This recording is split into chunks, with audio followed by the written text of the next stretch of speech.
When it comes to fat loss, the number one key is to be in a caloric deficit. And this simply means that you're eating less calories than what you burn. But we can, in fact, keep our calories relatively high if we're able to boost our metabolic rate, boost our energy output. And there is a term for this called GFlux, and this is something that I love to do rather than decreasing my caloric intake by too much. I feel like it just slows everything down. I don't have the energy to have the intensity.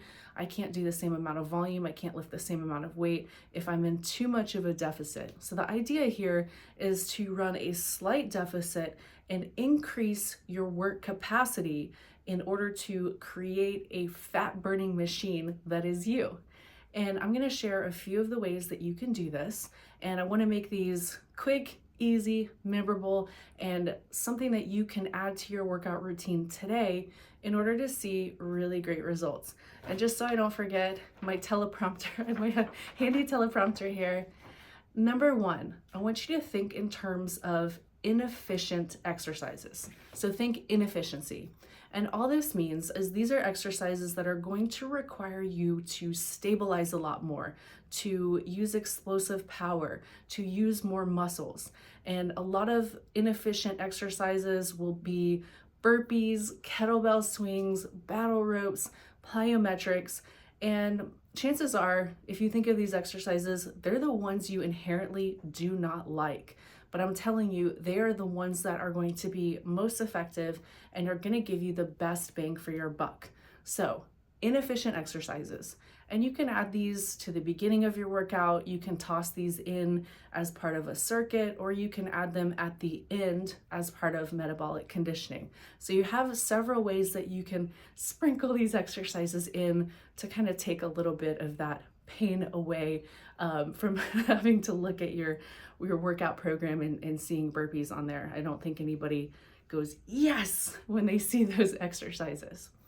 Number two, think big. And what I mean by this is if you have a dedicated arm day, for example, you may be doing biceps curls, you might be doing triceps pushdowns. These are your single joint or your isolation movements. Wherever possible, swap these out for big exercises or your compound movements. And these are your multi-joint exercises. So for example, instead of your biceps curls, you might do an inverted row, or you might do a pull down with a close grip, leaning back just a little bit. So you're hitting your biceps, but you're also hitting the back as well. And adding in some of these larger muscles is going to equate to a much higher calorie burn. And just like with biceps, swapping out tricep exercises. So instead of your triceps pushdowns, you might do dips, you might do diamond push-ups, you might do a decline close grip push-up. And these compound movements, again, are going to give you a better bang for your buck. Okay, next, think volume. So if you're able to increase your work capacity, increase your training volume, it's going to burn more calories. So if you're currently doing straight sets, for example, consider doing supersets. And this is just where you're combining two antagonist muscles. So you've got a push and a pull, for example. You might do a chest exercise followed by a back exercise. And one of the great benefits to this is that you're getting active recovery of that muscle. So for example, if you're doing a dumbbell bench press, your back is resting while you're doing the bench press, and then you switch over to do dumbbell rows, your chest is resting while your back is doing the work. But guess what's still going? That heart rate.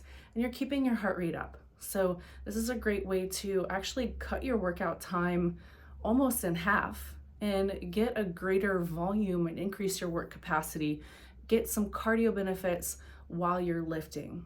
Some other options can be your compound sets, you can do circuits, you can do giant sets. So you've got 3 exercises in a row. Now, I think there should be a balance here. I really love the supersets. I love the training opposing muscle groups because you're still able to lift relatively heavy.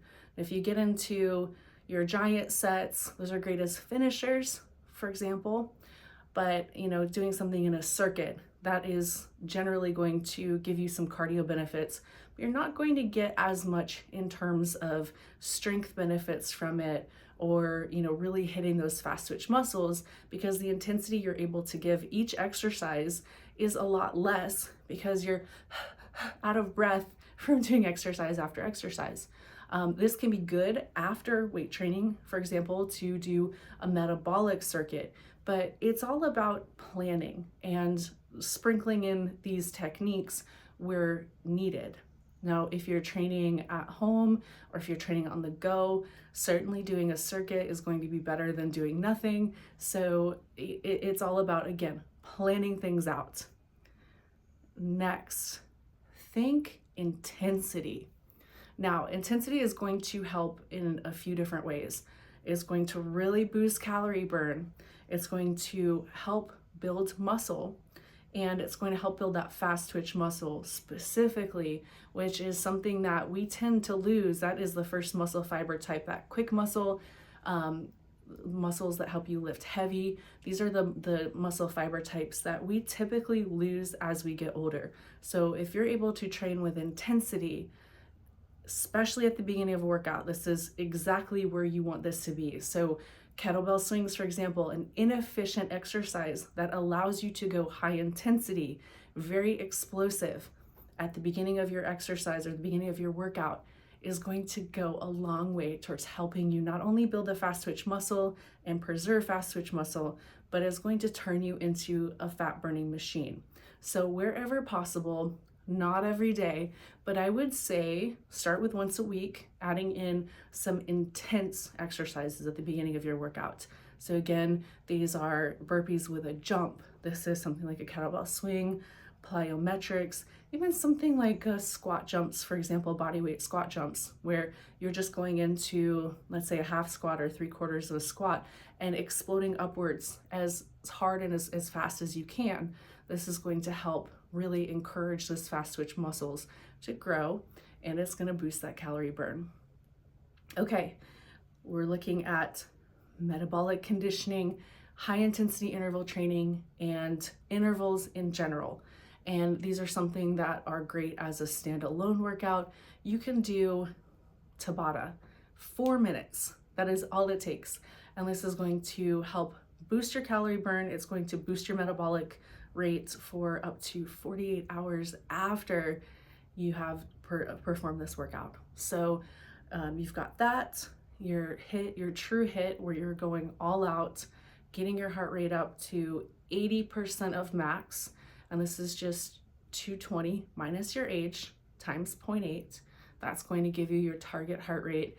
And remember, this is an equation, and your individual heart rate really does vary. So you might be able to go up to 90%, you might get to 70% and you're gassed and that's it. But if you're able to do HIIT once or twice a week, either as a standalone workout, or you can throw them at the end of upper body training, for example, you're going to experience a much better calorie burn throughout the week. Now, if you don't want to do HIIT, we've got metabolic conditioning, and this is just combining some exercises. So you might do 2 to 5 exercises, and this is typically body weight or lightweight, or you can throw some sleds in there. And towards the end of your workout or at the end of your workout, just go for 5 to 20 minutes of work. And the circuits themselves might be 1 to 2 minutes. You might rest for 2 to 3 minutes and repeat. So it's not like you're going the entire time, but the idea here is to string some exercises together, get a solid 1 to 2 minutes in, and then you're going to do perhaps 3 to 4 of these circuits, and then you're done. And then of course there's interval training, and this is just your, let's say, 1-to-1 ratios where you might go a minute hard on the stair climber, you might rest for a minute hard, and you might do, let's say, 5 of these, or you might do 10 of these. There are so many different ratios for this. You've got a 1-to-2 ratio where you go for a minute, you rest for 2, or 2-to-1 where you go for 2 minutes, you rest for 1 minute. But regardless, you can structure it in such a way where it works for you. And I would say start on the conservative side. You're going to add in your HIIT, your metabolic conditioning, and your intervals once or twice a week. So you've got that. You've got once or twice a week where you've got some inefficient exercises. You can do your supersets every single day. Really just tweaking your workout program to allow for higher calorie burn throughout the week. You're going to see really great results by doing this, and you don't have to get in too much of a caloric deficit. Now, as a bonus, I want to talk about two things that are really going to help with, actually three things that are really going to help accelerate your fat loss results. Number one, walking and activity throughout the day. So I'm not really a fan of slow, steady state cardio. And it's just because the body's amazingly adaptive, right? So if you start with 15 minutes of cardio this week, next week you might need 18 to 20 minutes to get the same result. And before you know it, you're kind of like training for a marathon because you become so incredibly fit from your cardio that you need more and more of it just to get the same results. Whereas if we just increase our activity throughout the day, if you focus on, let's say you're getting 4,000 steps a day now, shoot for 5,000 and see what happens. And you would be surprised that just increasing your activity throughout the day, how much of an impact it has on your metabolic level. The other thing to look at is sleep. It's really important. If you had a terrible night of sleep, it might be better to take the day off and maybe take a nap for that hour instead of working out the next day if you're sleep deprived, because your cortisol levels are going to be through the roof. You're actually going to be more in a state of muscle loss. You've got a higher chance of hurting yourself, and you just probably don't feel great. So make sure sleep is good. And if it's not, don't be afraid to take a day off. And lastly, protein. Protein is really just the building block of every cell in the body. It is responsible for so much. It can help with satiety, it can boost metabolism, it has a mild diuretic effect. And as we get older, we typically are less able to digest and assimilate protein. This is called anabolic resistance. So if you're getting about 0.8 grams of protein per pound of body weight, consider increasing your protein just a little bit, especially at that first meal of the day and that last meal of the day.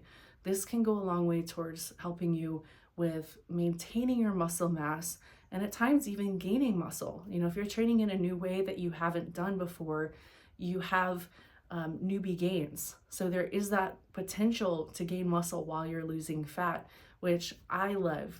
It's my personal favorite because it doesn't give you that awkward time where you feel a little bit juicier than you want to feel.